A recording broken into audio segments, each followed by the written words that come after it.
Hey, how's it guys? How you guys doing? All right, I may look familiar, maybe, I don't know, possibly. So my name is Adrian Manzano, I'm actually originally from New York City. My family is Colombian. And any Americans here? You ever here? Some Trump supporters here, Republicans, yeah. Got some Democrats right here, this is great, yeah. Yeah. Boris fans right here, yes, no? The thing is, Trump's in the news right now. So my mom, for example, even though she's an immigrant, she's like a huge Trump supporter. This is like Ramadan for her. She's like, ah, la, la, la. So yeah, she's excited. She's like a Shiite Trump supporter. She's gonna be at all the rallies, and she's like, Viva Trump!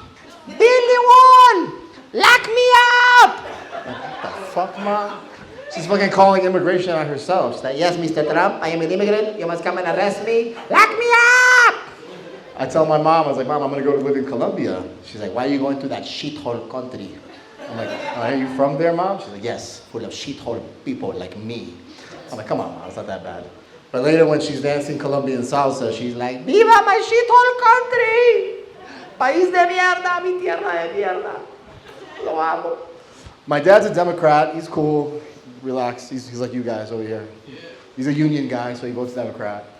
But he's got problems with the English language. He's been in America for 40 years, but he still makes mistakes. For example, he calls text messages Tex-Mex.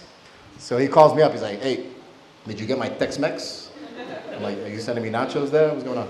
He's like, you don't like my Tex-Mex? I was like, Dad, I'm a vegan, vegetarian. I can't do any Tex-Mex. He's like, come on, send me some tacos. And then the other one is in Florida, where they live. They live in Miami. In order to drive on the highway, you got to have what's called a transponder in the car to pay the tolls. It's like an easy pass. Some pass. Oh, you know it, yeah. It's called a transponder, yeah. So he calls me up and he's like, listen, if you're going to drive in Miami, you have to have a transgender in the car. What's that? He's like, transgender, you need a transgender in the car, you're going to be in trouble. I'm like, okay, Dad, are you like coming out to me? What's going on? I want you to live your truth. It's okay. He's like, what truth? I'm not going to pay your freaking tickets, okay? You go downtown, you pick up a transgender, and that's it. I'm like, okay, Dad, I'll get a transgender. This is good. I'm glad we can open up, I hope mom knows about this.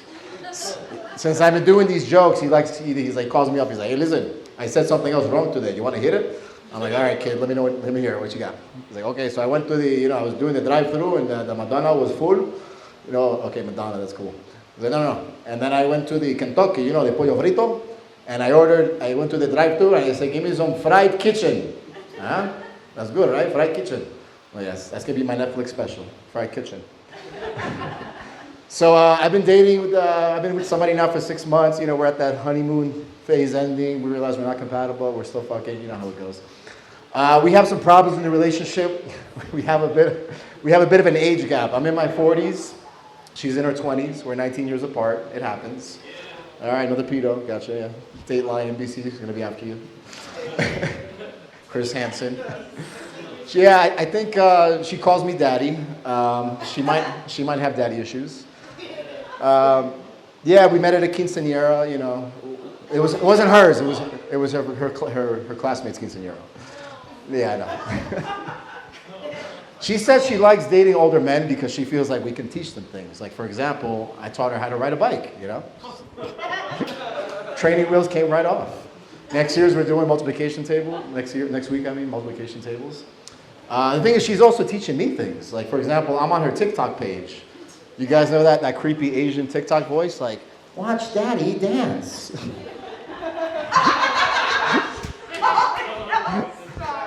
The thing is, I'm 40. I feel like my fucking hip's gonna pop out. I'm getting too old for this shit.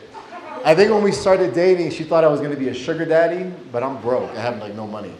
So I'm a broke sugar daddy. So she's like, hey babe, maybe we should go to Thailand. I'm like, let's go to Tepito. She's like, hey, can I move in with you next month? I'm like, I'm living in a hostel right now. I think the guy in the bottom bunk's leaving. You want the top or the bottom? That's cool. She's actually from Germany. Does anyone know how to say I love you in German? Ich liebe dich. Very good, yeah. The thing is, when she said it, I thought she said she loved my dick. So, ich liebe dich. I was like, I went from sugar daddy to fuckboy. Okay, that's cool. So yeah, recently I moved. I went to a different apartment. I now have these two roommates, this white couple. very progressive, very liberal. Blake is from LA and Ashley's from Boston. Super white, very like nice couple, gentrifying the neighborhood just like me, it's great. And we live on Reforma. Reforma, there's always like a lot of protests. There's always like, LGBTQ and like indigenous people, women's protests. So I sense the tension. They're a little worried. They're worried that there's going to be like an anti-American, anti-gentrification protest coming up soon. And I told them, look, if that happens, I'm now Mexican, okay? I'm transracial, so like, I'm ready. I'm ready for the gringo purge. Like, I'm gonna be like, yes, fuera gringo, fuera, sácalo de aquí. No, it's tough. It's very scary for them. So yeah, I mean, if the gringo purge happens, if I see Blake tied up to a stake, I'll be the first one to take out my lighter and be like, sorry, Blake, should have let me use your mayonnaise. Yeah, sorry, and Ashley as well. Ashley from Boston, I'm like, sorry, I voted for Hillary too, but how do you like them apples? The thing is, they're so woke and white, she'll be like, yes, burn me up, I deserve it. Burn my white privilege up, yes. And the thing is, in order to have a gringo purge, I think you need to have like a Mexican Trump president, but he's got to talk like Obama. So I think it will be like, Andrés López Obama or AMLO Blama, something like that. So he'll be like, hola, México. Sí se puede. Tenemos que echar los gringos a la chingada, Los gringos son muy malos, traen drogas, ayahuasca, están haciendo tantra, and mucho marihuana. Muy malo. Están gentrificando tu barrio. Así que vamos a hacer un gringo purge, un gringo purga. A la chingada, sí se puede.